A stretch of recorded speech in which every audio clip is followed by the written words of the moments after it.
पाकिस्तान को सर्व कर रहा है बड़े हाईएस्ट लेवल के ऊपर, अगर उनका फेलियर आता है तो उनको इज्जत के साथ कम्युनिकेट करके साथ उसको फिर उसके साथ उसको डिसीजन करना चाहिए। आई थिंक वो डिसीजन नहीं हुआ बाबर के साथ, कि मुझे लगता है, ये मुझे आउटसाइड हूँ मैं, मुझे नहीं पता, मैंने कभी बाबर से इस बात में मौजूद पे बात नहीं की, मगर मुझे ये लगता है, आई थिंक अगर मैं बहुत ऑनेस्ट जवाब दूँ इस बात का, तो जो पिछले साल 1.5 साल से बाबर के साथ हुआ है, कैप्टनसी ली गई, फिर उसके ऊपर प्रेशर आया, इंसान है, एक्सपेक्टेशन बहुत ज़्यादा थी उसके ऊपर, और इतना बड़ा जब एक्सपेक्टेशन होती है आपके ऊपर से एकदम कप्तानी ली जाती है, आपको निकाल दिया जाता है 2020 से, फिर 50 ओवर में टेस्ट मैच में आपको रेस्ट करवा दिया जाता है, तो आई बिलीव कम्युनिकेशन गैप की वजह से बाबर के मेंटली जो ना वो ही वाज डिस्टर्ब, मुझे ये लगता है। नहीं, ऐसी बात नहीं है। हम बड़े प्लेयरों को पाकिस्तान में हमें कम्युनिकेट करके उनके साथ कम्युनिकेशन करके उनको मैनेज करना चाहिए। तो बाबर जैसे प्लेयर, कई हमारे बाकी भी प्लेयर हैं, सारे हमारे इक्वली उनको ट्रीट करना चाहिए। अगर जो पाकिस्तान को सर्व कर रहा है बड़े हाईएस्ट लेवल के ऊपर, अगर उनका फेलियर आता है तो उनको इज्जत के साथ कम्युनिकेट करके साथ उसको फिर उसके साथ उसको डिसीजन करना चाहिए।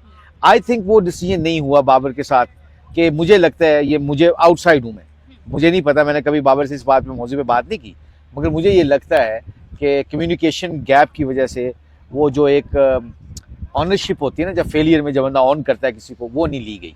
अगर वो ले लेते तो शायद इतना लंबा फेलियर ना होता। मैच है, ज़ाहिर है 2 हार के बाद दोनों टीमों के लिए बड़ा ज़रूरी है, तो क्या ट्रम्प कार्ड कल खेलने जा रही है पेशावर ज़ल्मी, जिससे खोया हुआ एतमाद कह लें या एक फॉर्म है वो वापस आ जाए इस टीम तो ऑन पेपर बड़ी स्ट्रॉन्ग। बिस्मिल्लाहिर्रहमानिर्रहीम। सबसे पहले इंपॉर्टेंट जो होती है ना, स्किल से भी इंपॉर्टेंट होता है बिलीव, वो बिलीव को वापस लेके आना पड़ेगा। और मुझे लगता है कि जो हमारी मैनेजमेंट सारी सोच रही है, और लड़कों को भी ये पता है कि पावर प्ले जो है ना, बैटिंग में और बॉलिंग में पहले 6 ओवर, उसमें हमें बहुत अच्छी क्रिकेट खेलनी पड़ेगी। अगर वहाँ से हमने मोमेंटम गेन कर लिया बॉलिंग में भी और बैटिंग में भी, तो आई थिंक हमारी टीम ऐसी है, जैसे आपने कहा, कि किसी भी टीम को चैलेंज कर सकती है। सो आई थिंक इस 2020 में रिदम पकड़ने के लिए कि 6 ओवर का जो पहले इस्तेमाल है ना, बैटिंग और बॉलिंग में बहुत इंपॉर्टेंट होता है। और हैविंग सेड दैट, कि टीम को बिलीव रखना कि कोई बात नहीं, डाउट नहीं आने देना, ये 3-4 मोटी चीज़ें होती हैं, और होपफुली जो सिलेक्शन हो वो परफेक्ट हो, ताकि लड़के एग्जीक्यूट सही कर सकें। परफेक्ट सिलेक्शन की बात की तो क्या खास तब्दीलियां ला रहे हैं कल के लिए, ताकि सिलेक्शन परफेक्ट हो जाए? अभी तो वो देखेंगे, कंडीशन देखेंगे ग्राउंड की जाके, क्योंकि बारिश यहाँ के बारिश शुरू हो रही है। अभी थोड़ा कल 1-2 दिन हमने प्रैक्टिस की है शाम को, तो ऐसे लग रहा है कि ड्यू फैक्टर आ रहा है, तो उसके ऊपर नज़र रखनी पड़ेगी, और नज़र रख के फिर एंड में फैसला करना पड़ेगा। अगर तो कंडीशन सारी सेम होती तो फिर आपको पता होना था कि आपने क्या करना है। तो अभी आई थिंक कंडीशन चेंज हो रही है, वेदर चेंज हो रहा है, तो मुझे लगता है कि उसको देख के हम सिलेक्शन करेंगे इंशाल्लाह। खुशी भाई, हमने देखा कि सुफियान जैसे भी, मेहरान मुमताज़ जैसे स्पिनर इस टीम में मौजूद है, और माजी में हमने देखा आप बड़ा प्रोजेक्ट इस चीज़ को करते रहे, एडवोकेसी करते रहे कि एक से ज़्यादा स्पिनर्स भी खिलाए जा सकते हैं। क्या आप ये समझते हैं कि एट एनी मोमेंट इस टूर्नामेंट में आप उन दोनों लेफ्ट आर्म स्पिनर्स को इंट्रोड्यूस करवा सकते हैं? क्यों नहीं? देखिए, आप देखिए, मुझे ये लगता है कि कोई भी टीम आप उठा के देख लें, इस वक्त इस्लामाबाद यूनाइटेड बहुत अच्छा रिदम में जा रही है। मिडिल में कौन विकेट ले रहे हैं?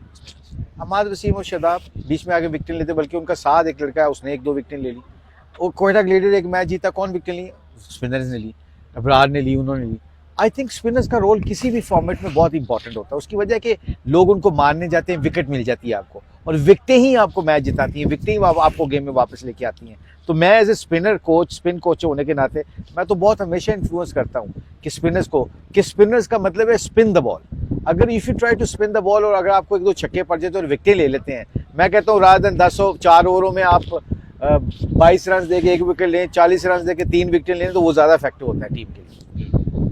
मुशबे, जैसे आपने बताया कि पावर प्ले में ना तो बैटिंग क्लिक करी है ना बॉलिंग क्लिक करी है, तो क्या वजह होती है बाबर आजम भी रन नहीं कर सके? हमने देखा कि पिंडी क्रिकेट स्टेडियम में भी एक नेक्स्ट सेशन पूरा आपने बाबर आजम के साथ लगाया, यहाँ पे भी परसों आपने बाबर आजम के साथ बड़ा लंबा ट्रेनिंग सेशन किया, तो क्या समझते हैं कि क्यों बाबर आजम रन नहीं करे? कहाँ पे वो फंस रहे हैं? खास करके शॉर्ट मिड विकेट पे बहुत ज़्यादा आउट हो रहे हैं, तो वहाँ पे देख रहा था, आपने बड़ी लंबी उनकी प्रैक्टिस कराई और बहुत कुछ आप बता रहे थे, तो आपका एक्सपीरियंस क्या कहता है कि क्यों रन नहीं कर? आई थिंक बाबर को एक इनिंग्स की जरूरत है। अब उसके 30, 35, 40 तो लगते ही नहीं स्कोर उसके, अगर फ्रैंकली स्पीकिंग। और वो जब रिदम में आएगा, तो ऐसा बैट्समैन, आपको पता है, रिदम में आया तो 5 साल उसने लगातार स्कोर किया है, 5 साल उसने लगातार स्कोर किया है। और दुनिया में किसी भी क्रिकेटर को आप उठा के तो फेज आता है, उस फेज के ऊपर फिर उसको निकलना होता है।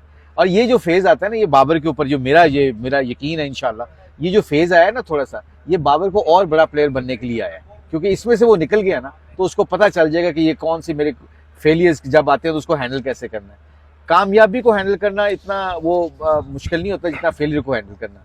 तो ये हमारा सारी मैनेजमेंट का काम है। बाबर बहुत स्ट्रांगली इंजॉय कर रहा है। पेशावर ज़ल्मी की जितनी भी मैनेजमेंट है उसको बहुत कॉन्फिडेंस दे रही है। इंजमाम का, अकरम का, वो हमारे जो बैटिंग कोच है फॉस्टर, वो उनको साथ बहुत काम कर रहे हैं। तो Babar himself at the moment mentally बड़ा फ्रेश है।